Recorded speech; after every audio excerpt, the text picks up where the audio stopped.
fourth graders, and we're learning about Martin Luther King. Okay, you're going to have to take care of that. All right, so today we're going to make our own KWL chart on a topic of Martin Luther King. Can anybody tell me what the K stands for in the KWL chart? No? No. Okay. Knowledge. The K stands for what you guys know. So can anybody tell me what they already know about Martin Luther King? He's peaceful. Okay. He's African American.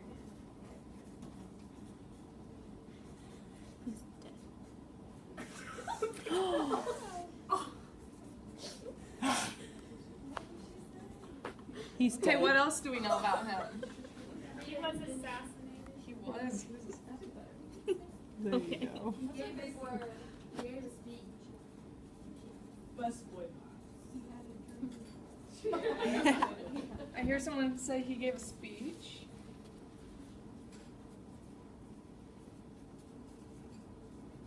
Okay, do we have anything else that we know already?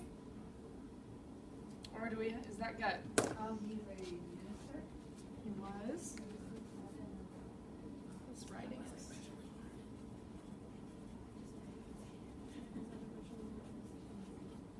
Okay, so now we're going to move on to the W. This is what do we want to know. After reading this book, what do you guys want to know about Martin Luther King? Why was he marching? Good question.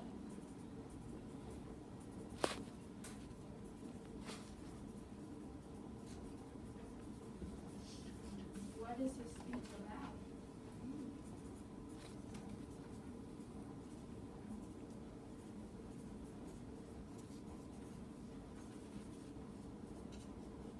Where did this all take place?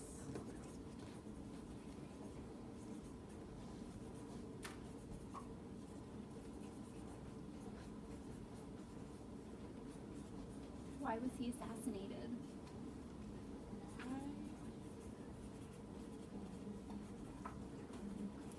I don't know what that means. The word assassinated?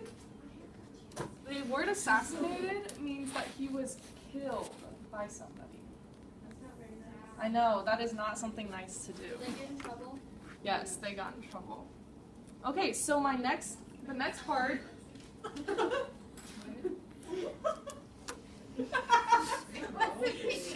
It was all Leah. Jane. I didn't do anything. So I'm gonna pass everybody out a sticky note.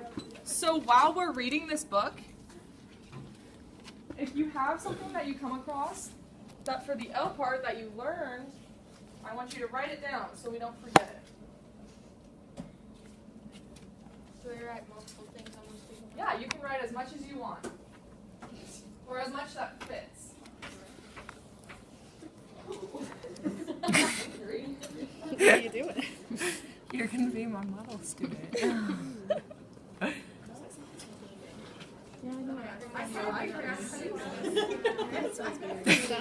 Okay, so we're going to read parts of the book of March On by Christine King Ferris.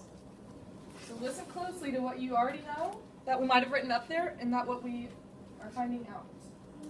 My brother Martin never bragged. Martin was always very modest. When we were growing up, Mother dear and Daddy taught all of us. Martin, our little brother, Alfred, Daniel, and me, Christine, to do good for others. They told us not to be chesty about doing right. Don't go sticking out your chest, all puffed up and proud, Mother dear often said. Chesty is not the way to be.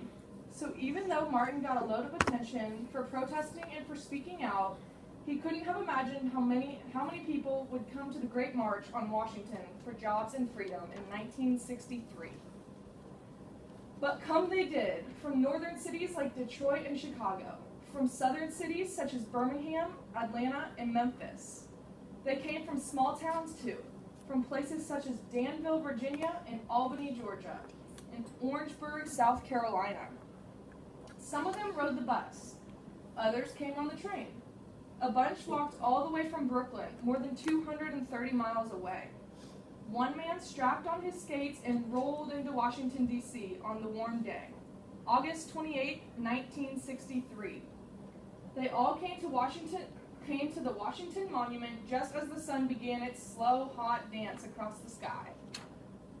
They came to hear Martin and other civil rights leaders inspire a nation. They came because they believed that all people should be treated equally. They came because they wanted to belong. They came in search of one thing: freedom. Martin traveled to Washington, D.C. the night before he was to give his speech. He had come from Atlanta, Georgia, where our family lived. He checked into the Willard Hotel so that he could prepare his speech in a quiet place with no interruptions. My brother worked very hard on his speeches. He understood how important each and every one of the words would be. He wrote them and scratched them out and wrote down some more. Martin practiced reading his speeches over and over again. He stayed up all night in his hotel room. Not once did he stop to eat or even lay his head down on the pillow for a quick nap. That was Martin. Even if he'd want to sleep, he couldn't. The words of his speech kept him awake. His speech wouldn't let him rest. Then, Martin washed his face and changed into one of his best dark suits, the day he was to give a speech. Martin was the third-generation preacher. Our grandfather, the Reverend A.D. Williams, and our daddy, whose name was also Martin, had taught all of us King children many lessons about being an effective leader. They had told us to always be prepared with our best clothes when making public appearances. So even though it was a hot summer day, Martin wore a clean starched shirt and a tie. He tucked his speech into his breast pocket. He was ready. Martin met up with the organizers of the march, some of the most respected civil rights leaders of the day: James Farmer, John Lewis, A. Philip Randolph, Bayard Rustin, Roy Wilkins, and Whitney Young. Together, they headed over to the Capitol to talk to a delegation from Congress about passing a law that would have black people treated the same as white people. While Martin met with the leaders, the marchers gathered at the foot of the Washington Monument, where they listened to the great singers of the time sing freedom songs such as Blowin' in the Wind and We Shall Overcome. This was how the march began. Once most of the people had come together, they started to march towards the Lincoln Memorial, where the day's most electrifying speakers and entertainers were gathering. There were students and poor people. Christians walked arm in arm with Jewish people. Black people held hands with white people. And even though they were from very different worlds, they were all marching for the same reason. Oh, was it a sight to see? I had been to many marches with my brother Martin, but it was clear from the beginning that this one was special. Finally, someone rushed into the room where Martin and the other leaders were meeting. "Dr. King, look out the window." Martin rubbed his eyes and peeked through the curtain. He could hardly believe what he saw there. There was a blanket of people walking shoulder to shoulder. There were all kinds of folks, looking like patches of color in a great quilt spread over the National Mall in Washington, D.C. There were thousands, chanting, wanting, ready, marching. Martin rushed out onto the Capitol steps. He and the other leaders hurried down the street to join the marches. I always knew my brother was a powerful man, but when he and those other men walked together on that day, they were a mighty force. The sea of marchers parted for Martin and his friends. The marchers opened up to welcome these men who were paving their way. The six leaders smiled, and then they began to blaze the road to equality.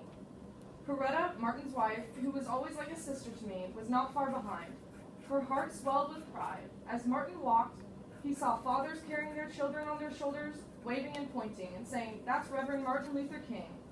Grandmothers and grandfathers were dressed in their Sunday best, nodding and wishing well. Their voices lifted praise into the heavens and filled the air with joyful song.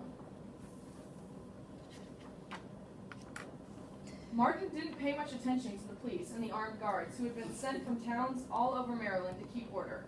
And he wasn't worried, either, about the angry people who yelled and made mean faces and hurled hurtful words at him. Some people even hoped Martin and the marches would be scared off, or that they'd get upset enough to say and do other bad things. They should have known this much. Martin didn't scare easily. And he and his marchers, who had always practiced nonviolence, came to Washington, D.C. with love in their hearts, not hate. Peace is certainly what Martin had on his mind as he stood next to the marble statue of President Abraham Lincoln, where he spent most of the afternoon helping other speakers put the final touches on their speeches and shaking hands with people who had come to make their voices heard. As soon as Martin began to speak, he found a rhythm that was all his own. There was no stopping my brother. Soon, he wasn't even looking at the words he labored all over the night before. His speech took on a force all its own. He spoke with clarity and conviction. His friend Mahalia shouted to him, "Tell them about your dream, Martin." And he did. He used his words to paint a picture so vivid you could almost see a snow-capped mountain in Colorado, the slopes of California, the Stone Mountain of Georgia, and even the molehills of Mississippi, and that's what he described in his speech. He spoke of people of all colors and all nations, getting along, working together, and praying together, and standing up for freedom. My brother Martin had a dream. He shared it with the marchers. He shared it with the nation and the world. It was a beautiful, inspirational dream. One day, he said, children would live in a nation where they would be judged by the content of their character, not the color of their skin, where black boys and girls would be able to join hands with white boys and white girls. My brother was making history. He was changing the world and reminding everyone that we're all God's children and all from a great nation that believes in liberty. And that is the only way for America to move forward. Free at last, thank God Almighty, we are free at last. Okay, so what did we find out, or what did we reassure ourselves that we already knew, or what is something new that we learned? Who wants to share? What did you have, Jean? He has lots of siblings. He does.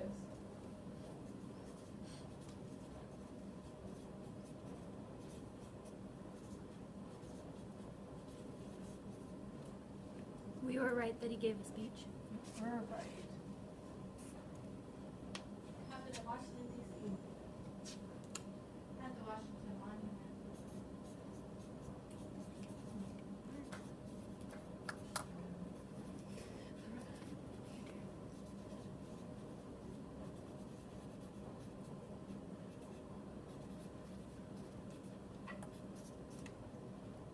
He wanted black people to be treated the same as white people.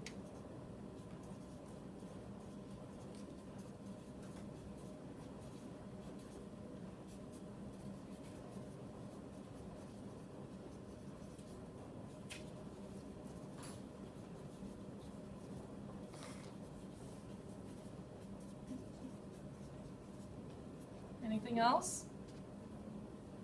Yeah. The march was to push for a new bill in Congress.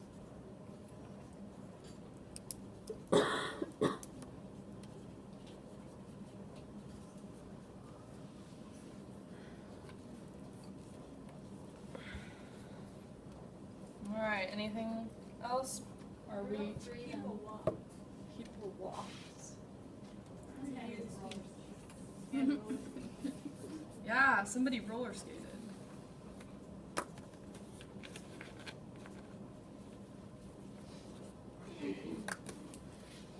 So, from reading this book and filling out this chart, we found out that we knew some of the things about him.